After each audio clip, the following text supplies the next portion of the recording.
I couldn't sleep last night, not with Sarah's lab results coming today. Every parent says they'd die for their child, but when your 10-year-old's survival literally depends on your next financial decision, those words take on a different weight. The kitchen was quiet except for the hum of our ancient refrigerator. I clutched my coffee mug, its warmth the only comfort as I logged into our joint account. The blue light of my laptop cast shadows across the granite countertop Larry had insisted we couldn't live without during the remodel last year. My stomach knotted as the page loaded. Something felt wrong before I even saw the numbers. Call it mother's intuition or just the cumulative weight of 1,000 tiny inconsistencies in Larry's behavior lately. $12,460. I blinked, refreshed the page. The amount didn't change. There should have been $86,000, every penny we'd saved for Sarah's treatment. The special immunotherapy trial that wasn't covered by insurance but promised better odds than the standard protocol that had already failed once. My fingers trembled as I clicked through to the transaction history. A series of withdrawals over the past 3 weeks. $15,000, $22,000, $36,000, all authorized by Lawrence Harding. The mug slipped from my hand, coffee splashing across the keyboard. I barely noticed. Shit, I whispered, grabbing a dish towel, but my hands wouldn't stop shaking. Shit, shit, shit. Larry had been different lately, distracted, coming home late, taking calls in the other room. I'd chalked it up to stress. We were all stressed. Our daughter was fighting for her life. I called his cell, straight to voicemail. Larry, call me back immediately. It's about the savings account. I paced the kitchen, my mind racing through possibilities. A mistake? Identity theft? Some emergency I didn't know about. But deep down, I knew. The front door opened just as I was about to call the bank. Larry walked in whistling, a paper bag from our favorite bakery in hand. Morning, Nadine. Got those almond croissants you like? His smile faltered when he saw my face. What's wrong? Is it Sarah? Where's the money, Larry? He set the bag down slowly. What money? Don't. My voice was surprisingly steady. The treatment money. It's gone. Something shifted in his expression. So subtle I would have missed it if I hadn't been studying his face for the past 15 years. A flicker of calculation before concern. There must be some mistake. He reached for my laptop. Let me see. I yanked it away. No mistake. $73,000 withdrawn in the last 3 weeks. By you. He sighed, shoulders dropping. I was going to tell you. Tell me what? The room seemed to tilt. Tell me what, Larry? It's an investment, a sure thing. We'll double the money in 6 months, maybe triple it. I stared at him, this stranger wearing my husband's face. Sarah's appointment with Dr. Reeves is next week. The trial starts in 3 weeks. We need that money now. We can postpone. Postpone? My voice cracked. Her cancer isn't going to postpone itself. Nadine, be reasonable. This treatment is experimental anyway. The standard protocol failed. It failed, Larry. Or were you too busy with your investment to notice our daughter losing her hair again, vomiting until she burst blood vessels in her eyes? He reached for me. I stepped back. What investment? I demanded. What was so important you gambled our daughter's life? Larry ran a hand over his face. It's complicated. Dalton connected me with this opportunity. Dalton? Your drinking buddy, Dalton? The one who's been divorced 3 times and still rents an apartment at 45? He has connections. Look, I've already put the money down, but I can show you the projections. My phone rang. Sarah's oncologist. I answered, turning away from Larry. Mrs. Harding, I have Sarah's results. Her markers are rising again. We need to move quickly with the next treatment plan. The world narrowed to a pinpoint. I thanked her mechanically, promised to come in tomorrow, hung up. That was Dr. Reeves, I said, my voice hollow. Sarah's cancer is progressing.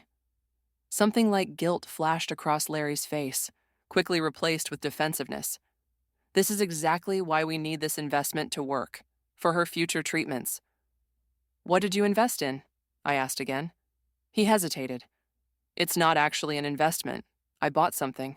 Cold dread pooled in my stomach. What did you buy with our daughter's treatment money? The garage door hummed open. Larry glanced toward it, then back at me. A boy caught stealing cookies before dinner. Come see. I followed him to the garage in a daze. There, Gleaming under the fluorescent lights sat a sleek black sports car I'd never seen before. A 1969 Corvette Stingray, Larry said, his voice tinged with pride. Fully restored. Do you know how rare these are? In 5 years, it'll be worth double. 5 years. The words fell like stones. Sarah needs that money in 3 weeks. Larry shrugged, patting the car's hood. We'll figure something out, maybe a loan, or we try the standard treatment again. She's strong. I looked at my husband, really looked at him, and in that moment, I understood something fundamental had broken between us, something that could never be repaired. So, this is your choice? I asked quietly. A car over your daughter's life? He had the audacity to look offended. Don't be dramatic, Nadine. It's not like that. Then what is it like? Larry jingled the keys in his pocket. Sarah can wait. This couldn't. Sarah can wait. Those 3 words echoed in my head as I drove away from our house, tears blurring the road ahead. I couldn't remember grabbing my purse or getting into my car. All I knew was I couldn't stay there another second, watching Larry stroke that car like it was a newborn while our actual child fought for her life upstairs. I pulled into Isla's driveway without consciously deciding to go there. She opened her door before I even knocked, one look at my face telling her everything she needed to know. Oh, honey. She pulled me into a hug that smelled like cinnamon and sandalwood. Come in. I collapsed onto her couch, the same one where we'd shared countless glasses of wine and confidences over the 15 years we'd been friends. The place where I'd sobbed when Sarah was first diagnosed 3 years ago. He spent it, I said, my voice cracking. All of it, on a car. Isla's eyes widened. The treatment money? All of it? I nodded, unable to speak through the lump in my throat. That son of a bitch. She sat beside me, taking my hands in hers. What are you going to do? I don't know. The words came out as a whisper. Dr. Reeves called. Sarah's markers are rising. We're running out of time. Isla squeezed my hands. There has to be a way. A loan, maybe? Your parents? They're on fixed incomes, and we're already maxed out on credit from the first round. I closed my eyes, seeing Sarah's face this morning, pale but smiling as she showed me the friendship bracelet Tessa had made her. I can't tell her. I can't tell my daughter that her father chose a car over her life. You won't have to. Isla's voice hardened. Because we're going to fix this. She disappeared into her kitchen, returning with 2 mugs of tea and her laptop. Let's think this through. What assets do you have that Larry doesn't control? I sipped the tea, grateful for something to focus on besides the rage and despair threatening to drown me. Not much. My grandmother left me some jewelry. I have my own checking account with about $8,000 in it. My retirement account, but there are penalties. What about the house? Your name is on it too, right? Yes, but... And the car he just bought? Whose name is on the title? I paused. I don't know. He just brought it home today. Isla's fingers flew over the keyboard. A '69 Corvette Stingray in good condition is worth what, $60,000? More? He said he paid $73,000. Jesus. She shook her head. Okay, so we need to find out if he's registered it yet. If not... My phone buzzed. Larry. I silenced it. He's probably wondering where I am. Let him wonder. Isla looked up from her screen. Nadine, I need to ask you something, and I need you to be honest. Has Larry been acting strange in other ways? Besides the car? I thought about the past few months. The late nights, the secretive phone calls, the way he'd changed the passwords on our shared email account. Yes, I admitted. I thought it was just stress from Sarah's condition. We've all been struggling. Have you checked your credit report recently? A cold feeling spread through my chest. No. Why? Just a hunch. She turned her laptop toward me. Let's check it now. 20 minutes later, I stared at the screen in disbelief. 3 new credit cards opened in the past 4 months. All maxed out. A home equity line of credit I'd never signed for. This can't be right. But even as I said it, I knew it was. The signatures on the applications looked like mine, but with subtle differences. Forgeries. He's been planning this, I whispered. For months. Isla's expression was grim. The car isn't an impulse buy. It's the culmination of something bigger. My phone buzzed again. A text from Larry. Where are you? Sarah's asking for you, using our daughter to manipulate me. Of course he was. I need to go home, I said, standing. Sarah needs me. Isla caught my arm. And do what? Pretend everything's okay while Larry drains whatever's left? What choice do I have? She's my daughter. You have choices, Nadine. They're just hard ones. She met my eyes steadily. You can confront him, but what will that accomplish? He's already shown you who he is. My mind raced through scenarios, each worse than the last. If I confronted him, he'd deny everything or promise to fix it, promises he'd already proven worthless. If I did nothing, Sarah would suffer the consequences of his selfishness.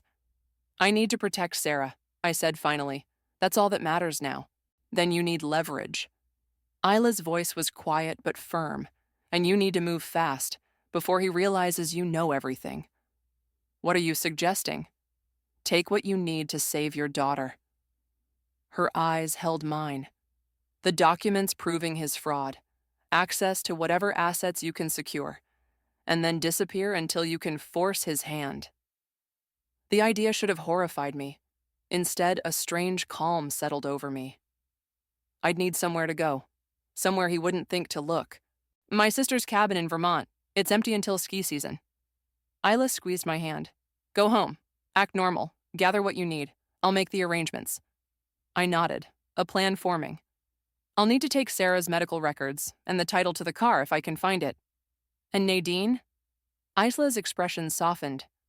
You're doing the right thing. Sometimes being a good mother means making impossible choices. As I drove home, rehearsing the lies I would tell my husband, I realized something that should have terrified me, but instead felt like clarity breaking through fog. The woman who had left our house this morning no longer existed. In her place was someone capable of things I'd never imagined. Someone who would do whatever it took to save her daughter. The bus station smelled like industrial cleaner and desperation. I clutched Sarah's hand in mine, hyper-aware of how small it felt, how fragile. My backpack held everything I'd managed to grab. Sarah's medical records, the documents proving Larry's fraud, the title to the Corvette I'd found in his desk drawer, and clothes for a few days. The rest would have to wait. Mom, where are we going again? Sarah asked, her voice thin but curious. I forced a smile. Remember I told you? We're taking a little trip while Dad sorts some things out at home. It'll be like an adventure. She studied my face with the unnerving perception of children who've spent too much time in hospitals. Is this about the fighting I heard you and Dad last night? Last night, after I'd returned from Isla's, pretending everything was normal while secretly photographing documents and transferring what money I could to my personal account. Larry had confronted me in the kitchen after Sarah went to bed. Where did you go today? He'd demanded. For a drive. I needed to think. I'd kept my voice neutral, my hands busy loading the dishwasher. About what? His tone had been casual, but his eyes were watchful. About how we're going to pay for Sarah's treatment now that you've spent our savings on a midlife crisis with wheels. The argument had escalated from there. I'd managed to keep my knowledge of the credit cards and loans hidden, but barely. When he'd finally stomped off to sleep in the guest room, I'd made my decision. Now I squeezed Sarah's hand. Grown-ups disagree sometimes, but you don't need to worry about that. The important thing is making sure you get better. The station's PA system crackled. Bus 718 to Albany now boarding at Gate 3. That's us. I shouldered my backpack and picked up our small suitcase. Albany was just the first stop. From there, we'd take another bus to Vermont.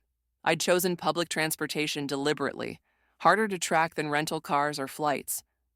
As we joined the boarding line, a familiar voice called my name. I froze, then slowly turned. Dalton White stood 10 feet away, Larry's colleague and drinking buddy. The man who'd supposedly connected Larry with his investment opportunity. Nadine, what a coincidence. His smile didn't reach his eyes. Going somewhere? Sarah pressed against my side. She'd never liked Dalton, a sentiment I now appreciated more than ever. Just a little trip. I kept my voice light. What are you doing here? Dropping off my nephew. He gestured vaguely toward the ticket counter, but I saw no teenager waiting there. Larry mentioned you might be taking some time away. Didn't realize you were leaving today. My skin prickled. Larry hadn't known we were leaving. I'd waited until he left for work, then called Sarah's school to say she had a doctor's appointment. Last-minute decision. I inched toward the boarding line. Sarah's been wanting to visit my cousin upstate. Dalton's gaze flicked to our suitcase, then to my face. Larry's worried about you, you know. Said you've been acting strange, emotional. The implication was clear, unstable, laying groundwork to paint me as the irrational one. We need to board. I turned away, heart hammering. He knows about the money you transferred, Nadine. Dalton's voice was low, meant only for me, and about the title you took. I stopped. Sarah still clutched against me. Tell Larry if he's concerned, he can call me himself, though he might want to explain the credit cards and loans first. Something flickered across Dalton's face. Surprise? Before his expression smoothed. This isn't going to end well for you. Think about Sarah. I'm the only one who is. I guided Sarah toward the bus, feeling Dalton's eyes on us until we boarded. Once seated, Sarah leaned against me. Mom, I don't feel good. I pressed my hand to her forehead, warm but not feverish. Is it your stomach? She nodded. And I'm tired. Guilt and fear twisted inside me. Was I making a terrible mistake? Taking her away from her doctors, her routine, the comfort of home. But what choice did I have? Try to sleep, sweetheart. I stroked her hair as the bus pulled away. I'll wake you when we get there. As Sarah dozed against me, I stared out the window, mind racing. Dalton at the bus station wasn't a coincidence. Larry had sent him, which meant Larry suspected I knew more than I'd let on. My phone buzzed with a text from Isla. Made it out okay? I typed back. On the bus. Dalton showed up at the station. Larry knows something. 3 dots appeared, then, change of plans. Don't go to the cabin. Too obvious. Get off at Albany. I'll send address. The landscape blurred past as Sarah slept fitfully beside me. What would Larry do when he realized we were truly gone? Report us missing? Freeze the accounts? Come looking? My phone buzzed again. An unknown number. This is Lucia McCarthy. Isla gave me your number. I'm a lawyer. When you reach Albany, come to my office. We need to talk about your options. I stared at the message, a strange mix of hope and dread settling in my chest. A lawyer meant this was real. No going back. No pretending we could fix things. Sarah stirred against me, her face pinched with discomfort even in sleep. I touched her cheek gently, this child who had already endured more pain than most adults. I'm going to fix this, I whispered. I promise. But as the bus carried us farther from everything familiar, I wondered if this was a promise I could keep, or if I'd just made the biggest mistake of both our lives. Lucia McCarthy's office wasn't what I expected. Instead of the sleek downtown high-rise I'd imagined, we pulled up to a converted Victorian house with a discreet brass plaque beside the door. The woman who greeted us had warm brown eyes and a no-nonsense handshake. You must be Nadine. Her gaze shifted to Sarah, who was leaning heavily against my side. And this is Sarah. She looks tired. There's a comfortable couch in my office where she can rest. I followed Lucia through a waiting area that felt more like someone's living room than a law office. Sarah curled up on the leather couch almost immediately, her small body folding in on itself in the way that always made my heart ache. Is she okay? Lucia asked quietly, handing me a bottle of water. Side effects from her last treatment. I brushed Sarah's hair back from her forehead. And the stress of everything. Lucia nodded, taking a seat behind her desk. Isla filled me in on the basics, but I need to hear it from you. I told her everything. The missing money, the car, the forged credit applications, Dalton at the bus station. With each detail, her expression grew more serious. Do you have copies of these documents? I pulled out my phone. I photographed everything I could find. She scrolled through the images, occasionally making notes. The home equity line of credit is particularly concerning. That's fraud, plain and simple. Can I use that to get the money back for Sarah's treatment? Potentially. But these cases take time, Nadine. Time your daughter may not have. Her gaze was direct, unflinching. What's your immediate plan? The question hit me like a physical blow. I'd been operating on instinct and adrenaline since finding the empty account. I don't know. Get Sarah somewhere safe. Find a way to pay for her treatment. And then? Then make Larry pay for what he did. Lucia leaned forward. Revenge is a luxury you can't afford right now. Every ounce of energy needs to go towards Sarah's care and securing your financial position. I know that. My voice cracked. But you didn't see his face when he said Sarah could wait, like she was inconvenient. I believe you, and we're going to hold him accountable. She tapped her pen against her notepad. But first, we need to be strategic. Have you checked your joint account since leaving? I shook my head. Let's do that now. I pulled out my phone again, logged into our banking app. The screen loaded, showing a balance of 0. He's emptied it. My hands trembled. Everything's gone. Not unexpected. Lucia's voice remained calm. What about your personal account? The one you transferred money to? I switched accounts. The balance read $8,247.32, exactly what had been there yesterday. Relief washed through me. He hasn't found that one yet, but it's not enough for Sarah's treatment. What about the car? You have the title? I nodded, pulling it from my backpack. Good, that's leverage. She examined the document. It's in his name only, which actually works in our favor. He can't claim you stole marital property if it was never in your name. Sarah stirred on the couch, making a small sound of discomfort. I moved to her side immediately. Mom? Her voice was faint. I'm really thirsty. Here, sweetheart. I helped her sit up, holding the water bottle to her lips. Lucia watched us, her professional demeanor softening. There's a small kitchenette down the hall. I have ginger ale in the fridge if that would help. I nodded gratefully. When she left, I held Sarah against me, breathing in the familiar scent of her hair. Are we in trouble, Mom? She whispered. No, baby, we're just figuring some things out. Is Dad looking for us? The question pierced me. Probably, but we needed some time away to get you better. He said the new treatment might not work anyway. Sarah's words froze me in place. He told me not to get my hopes up. Rage bloomed hot and sudden. When did he say that? Last week, when you were at the pharmacy. She looked up at me, her eyes too old for her face. Is that why we left? Because Dad doesn't think I'm going to get better? I struggled to control my expression. Your father is wrong. The doctors believe in this treatment, and so do I. Lucia returned with the ginger ale, her entrance saving me from saying something I might regret. She handed the can to Sarah with a gentle smile. Small sips, she advised, then turned to me. Nadine, can I speak with you in the hallway for a moment? Once we were out of Sarah's earshot, Lucia's expression turned grave. I've been making some calls. Your husband has been busy this morning. He's reported both you and Sarah missing, claiming you're emotionally unstable and have taken Sarah from necessary medical care. The floor seemed to tilt beneath me.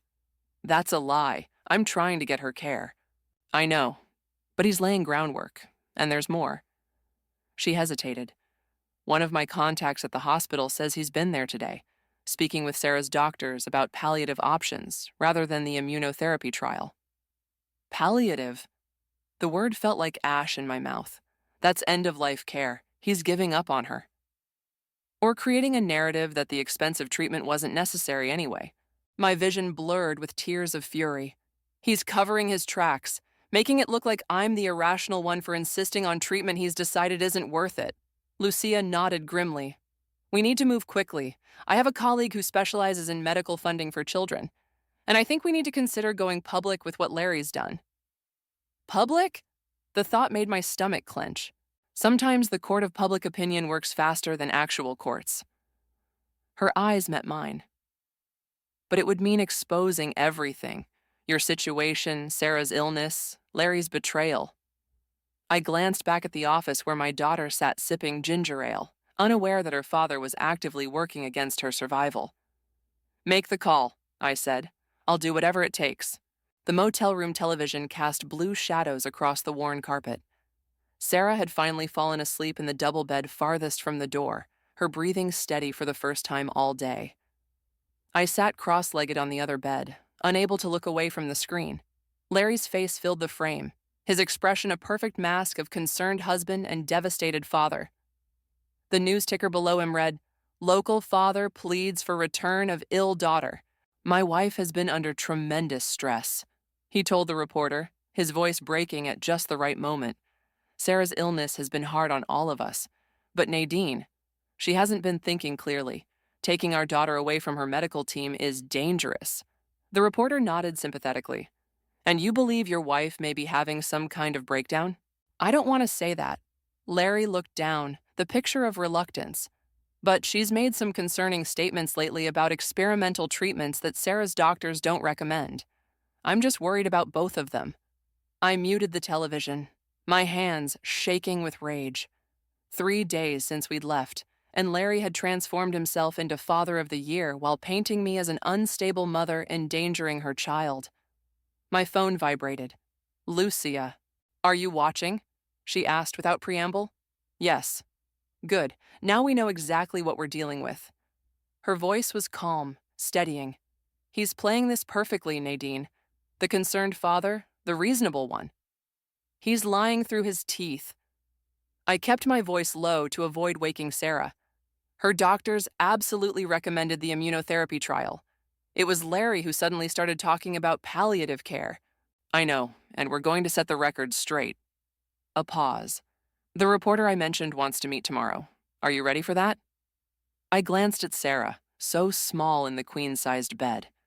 What if this makes things worse for her? Seeing her parents fight so publicly? That's a valid concern. But consider the alternative. Larry's narrative is already out there. If we don't counter it, you risk losing custody, which means Sarah loses her advocate for proper treatment. The weight of the decision pressed on me. I need to think about it. Of course. Call me in the morning. Lucia's voice softened. Try to get some sleep, Nadine. After we hung up, I unmuted the television to hear the end of Larry's interview. I just want my girls home, he said, a perfect tear tracking down his cheek. Whatever issues Nadine and I have, we can work them out. Sarah needs stability and proper medical care. The camera pulled back to show the reporter standing in front of our house. If you have any information about the whereabouts of Nadine or Sarah Harding, please contact local authorities. Back to you, Jim. I switched off the TV, the sudden darkness amplifying the sound of Sarah's breathing. My phone lit up with a text from an unknown number. I know you're watching. Call me. We can fix this. Larry. I stared at the message, my thumb hovering over the delete button. Another text came through. Sarah needs to come home. Her doctors are worried. My fingers moved before I could stop them. You mean the doctors you told I was crazy? The ones you convinced to switch to palliative care? 3 dots appeared, disappeared, appeared again. That's not what happened. You're twisting things, just like you twisted the car situation. I almost laughed out loud. The car situation? You mean when you spent our daughter's treatment money on a midlife crisis? His response came quickly. I made a mistake. I admit that. But I fixed it. The car is gone. I sold it yesterday. My heart raced. If he'd sold the car, that meant money for Sarah's treatment. But it also meant my leverage was gone. Where's the money? A long pause before his reply. Safe. Come home and we'll talk about it. Sarah needs to be here. I set the phone down without responding, my mind racing. If Larry had sold the car, why go on television claiming I was unstable? Why not just say he had the money for treatment, unless he was lying? Again. I picked up the phone and called Isla. Can you check something for me? I asked when she answered. Drive by our house and see if the Corvette is still in the garage. Now? It's almost midnight. Please, it's important. She sighed. Give me 20 minutes. While I waited, I checked on Sarah, gently placing my hand on her forehead. Still cool. A good sign. She'd been so brave these past few days, accepting each new motel and meal with a resilience that humbled me. My phone buzzed. Isla. The car's there, she said without preamble. Garage door is partially open. I could see it inside. Relief and vindication flooded through me. He lied. Again. Are you surprised? Isla's voice was gentle. What's your next move? I looked at Sarah, thinking of Larry's public performance, his lies about her doctor's recommendations, his attempt to manipulate me into coming home. I'm done hiding, I said. Tell Lucia I'll do the interview tomorrow. Are you sure? Once you go public, there's no going back. I'm sure. Larry chose this battlefield. He doesn't get to be the only one telling our story. After we hung up, I sat in the darkness watching Sarah sleep. My phone lit up with another text from Larry. Nadine, please, think about what you're doing to our family. I typed my response slowly, deliberately. I am thinking about our family, the part that matters, and tomorrow everyone else will know what you did. I set the phone to silent and placed it face down on the nightstand. Then I slipped into bed beside Sarah, curling my body protectively around hers. Tomorrow would change everything. For better or worse, we were past the point of quiet resolution. As I drifted towards sleep, my phone screen briefly illuminated the room with another message. I didn't need to read it to know it contained either threats or more manipulation. Larry was predictable that way. What he couldn't predict was what I would do next, and that at least gave me some small measure of comfort as I finally closed my eyes. Mom, Tessa texted me. She says everyone at school is talking about us. I looked up from the hospital paperwork I was filling out. Sarah sat on the edge of her bed in our new temporary apartment, a sublet Lucia had arranged through a friend. We'd been here 3 days since the interview aired. 3 days of chaos. What did you tell her? I asked, setting down my pen. Sarah shrugged, her thin shoulders rising and falling beneath her favorite purple sweater. That we're okay. That you're not crazy like Dad said on TV. My heart twisted. The interview had gone viral. Me, tearfully but firmly explaining how Larry had spent our daughter's treatment money on a vintage car, then tried to paint me as unstable when I took steps to protect her. I'd shown the documents, the bank statements, the title to the car he'd claimed to sell. The public response had been overwhelming. Donations poured in. Sarah's oncologist, Dr. Reeves, had publicly confirmed that she had indeed recommended the immunotherapy trial, contradicting Larry's claims. And yesterday, we'd received the news that Sarah had been accepted into the trial starting next week. A victory by any measure. So why did I feel like I was drowning? Are you mad at me? Sarah's voice pulled me back. For texting with Tessa? No, sweetheart, of course not. I moved to sit beside her. I just worry about what people are saying.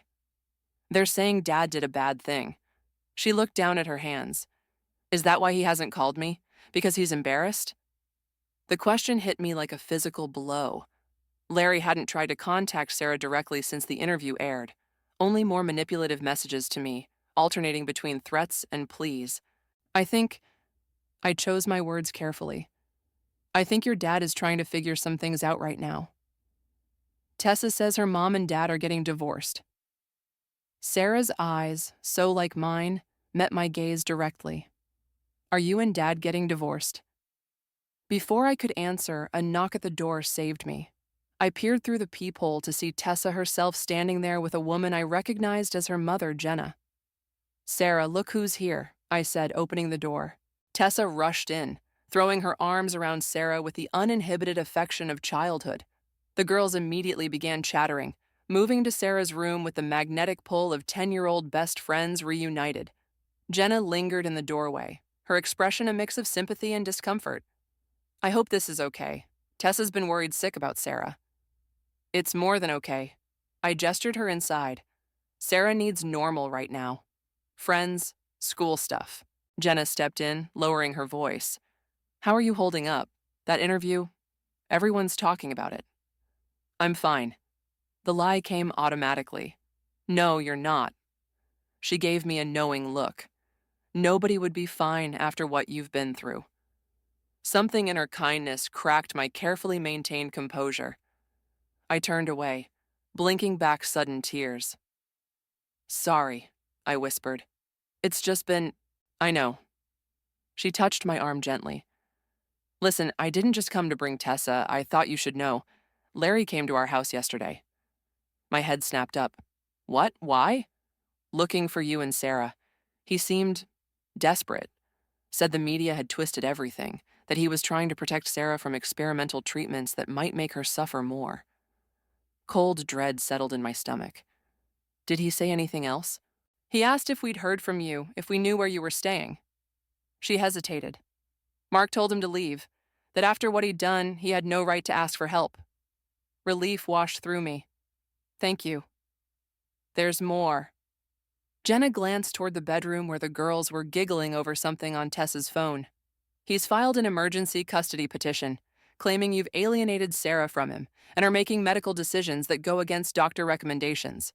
That's a lie. My voice shook. Dr. Reeves has publicly supported the trial. I know, but he's found another oncologist who's willing to testify that the standard protocol is sufficient and that the trial poses unnecessary risks. The room seemed to tilt. After everything, the evidence, the public support, the donations, Larry was still fighting to control the narrative, still trying to deny Sarah her best chance. When is the hearing? I managed to ask. Tomorrow morning. Jenna's eyes were sympathetic. I thought you should be prepared. A text alert sounded from my phone. Lucia. Need to talk ASAP. New development. I need to make a call, I told Jenna, stepping into the small kitchen area while she joined the girls. Lucia answered immediately. Have you checked your email? No, why? Larry's lawyer sent over a settlement offer. He's willing to drop the custody petition if you agree to return home, issue a public statement saying it was all a misunderstanding, and allow him to have equal say in Sarah's treatment decisions. That's insane. After everything he's done? There's more. Her voice tightened. He's threatening to reveal information about your past, specifically your hospitalization for depression after your mother died. My breath caught. That was 7 years ago, a 3-day observation after I had a panic attack at her funeral. I know, but he's framing it as a history of mental instability. Combined with the testimony from this new oncologist, it could complicate things. I leaned against the counter, suddenly exhausted. What do you think I should do? That depends on what matters most to you right now. If it's avoiding a messy court battle that could traumatize Sarah further, we could negotiate better terms. If it's maintaining full control over her medical decisions, we fight. From the bedroom, I heard Sarah laugh, a sound so precious and increasingly rare that it made my chest ache. I need to think, I said finally. After hanging up, I stood frozen in the kitchen, the weight of tomorrow's hearing pressing down on me. Then my phone buzzed with a text from an unknown number. It's Zachariah Gross from the Tribune. I've been investigating your husband's finances and found something you need to see. Can we meet tonight? I stared at the message, a strange calm settling over me. Whatever Larry was planning, whatever he thought he could use against me, I would not let him win. Not when Sarah's life hung in the balance. I texted back, where and when? The coffee shop where Zachariah suggested we meet was nearly empty. I'd left Sarah with Jenna and Tessa after extracting promises from all three that they wouldn't leave the apartment. Lucia had wanted to come with me, but I needed to do this alone. Zachariah was easy to spot. Mid-50s, salt and pepper beard, laptop open in front of him. His eyes, sharp behind wire-rimmed glasses, assessed me as I approached. Nadine, he said, standing to shake my hand. Thank you for coming. I slid into the booth across from him. You said you found something about Larry's finances. He nodded, turning his laptop toward me. After your interview aired, I started digging. Financial journalists develop certain instincts about these things. The screen showed a series of documents, bank statements, property records, business filings. Your husband didn't just take out loans against your house, Zachariah said, his voice low. He's been systematically liquidating assets for months. The car was just the most visible purchase. I leaned closer, scanning the documents. What was he doing with the money? That's where it gets interesting. He clicked to another screen. He's been funneling it into a startup medical technology company, specifically one developing alternative cancer treatments. My head snapped up. What? Dalton White is the CEO. They're 6 months from clinical trials on a new therapy that, if successful, could be worth billions. He watched my face carefully. Your husband has positioned himself as a major early investor. The pieces clicked into place with sickening clarity. He was gambling with Sarah's life, betting that this new treatment would pay off before she needed the immunotherapy. It appears so. Zachariah's expression was grim. But there's more. The company, Nexus Therapeutics, is under investigation for misleading investors. Their preliminary results don't match their claims. It's a scam. The words felt hollow in my mouth. Not entirely. The technology has potential, but they've exaggerated their timeline and success rate. He pushed a folder across the table. These are copies of everything I've found. Your lawyer will want to see them before tomorrow's hearing. I stared at the folder, a strange calm settling over me. Why are you helping me? Zachariah closed his laptop. 20 years ago, my wife died of cancer. Our insurance denied an experimental treatment that might have saved her. I've been covering medical ethics stories ever since. His eyes met mine. What your husband did wasn't just betrayal. It was gambling with your daughter's life for his own potential gain. I clutched the folder, my decision crystallizing. I need to see him. Tonight. Are you sure that's wise? The hearing isn't until tomorrow. I stood, suddenly certain. Thank you for this. For everything. Outside, rain had started to fall, the droplets catching in the glow of streetlights. I called Lucia, quickly explaining what I'd learned. This changes everything, she said. With this evidence, I'm going to see Larry, I interrupted. Tonight. A pause. Nadine, I strongly advise against that. I'm not asking for advice. My voice was steady. I'm telling you my decision. I'll see you at the courthouse tomorrow. I ended the call before she could argue further and texted Jenna that I'd be later than expected. Then I called a cab to take me to the house I'd shared with Larry for 12 years. The ride passed in a blur of rain-streaked windows and racing thoughts. By the time we pulled up to the familiar driveway, my resolve had hardened into something unbreakable. The porch light was on. Larry's car sat in the driveway alongside another I recognized as Dalton's. Perfect. I paid the driver and walked through the rain to the front door. My key still worked. The sound of voices led me to the kitchen, where Larry and Dalton sat at the island, papers spread between them. They both looked up, startled as I entered. Nadine. Larry recovered first, rising from his stool. What are you doing here? Where's Sarah? Safe, I said, my voice calm. Away from you. Dalton stood too, his expression wary. I should go. Stay. I placed Zachariah's folder on the counter. This concerns you too, Dalton. Or should I say, CEO of Nexus Therapeutics? The color drained from Larry's face. Dalton froze. How did you... It doesn't matter. I opened the folder, spreading out the documents. What matters is that you gambled with our daughter's life. Both of you. Larry stepped toward me.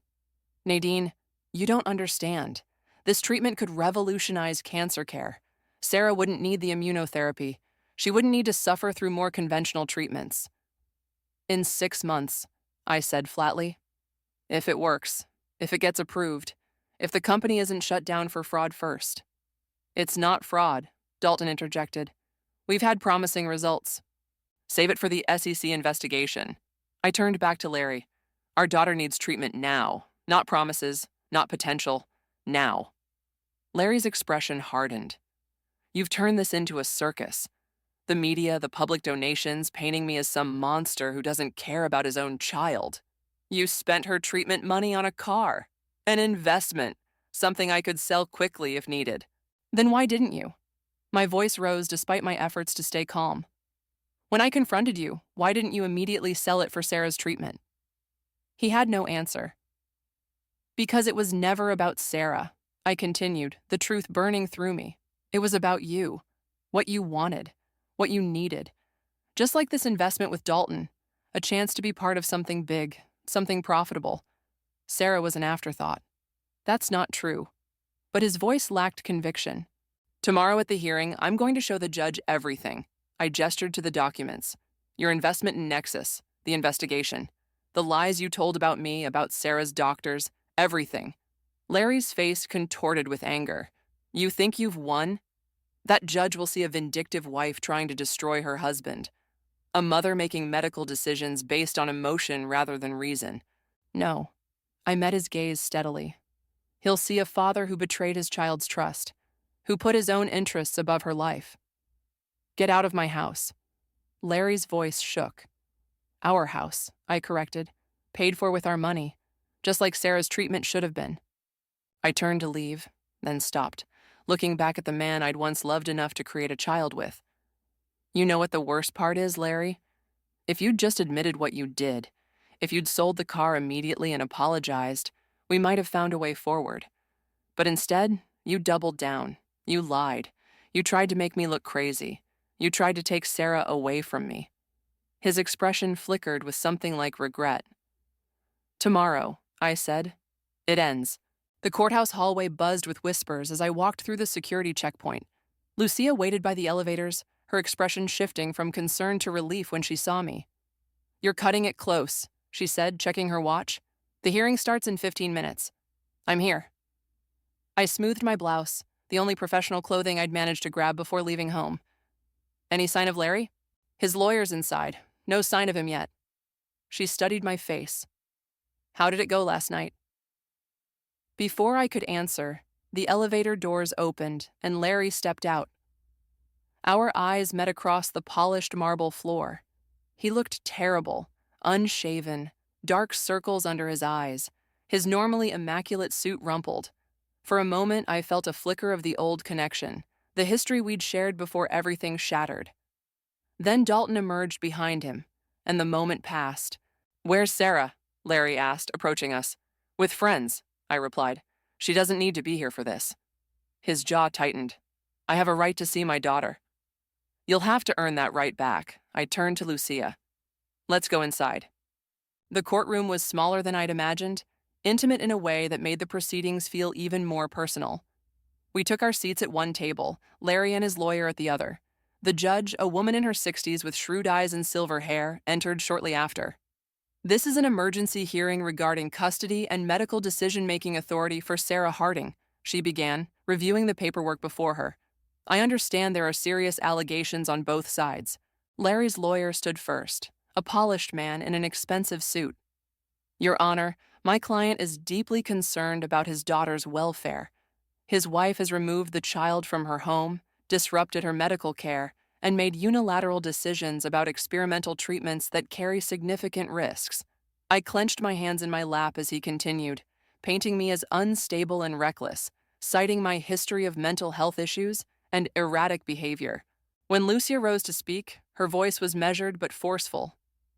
"Your Honor, the facts tell a different story. Mr. Harding misappropriated funds specifically saved for his daughter's medical treatment, purchasing a vintage car instead. When confronted rather than rectifying his mistake, he attempted to discredit my client and prevent his daughter from receiving recommended care." She presented the documents from Zachariah, explaining Larry's investment in Nexus Therapeutics and the SEC investigation. The judge's expression remained neutral, but I saw her eyebrows raise slightly as she reviewed the evidence. "Mr. Harding," she said finally, "would you like to address these allegations?" Larry stood, straightening his tie. "Your Honor, I made a mistake with the car. I admit that. But everything else I've done has been with Sarah's best interests at heart. This experimental treatment Nadine is so fixated on, it's risky. The side effects could be devastating. I was exploring alternatives that might be gentler on her system." "Alternatives that don't exist yet," I interjected, unable to contain myself. "Mrs. Harding," the judge warned, "you'll have your turn." When it came, I stood on shaky legs, feeling the weight of Sarah's future on my shoulders. "Your Honor, I'm not a perfect mother. I've made mistakes. But everything I've done since discovering what Larry did has been to save my daughter's life." My voice grew stronger as I continued.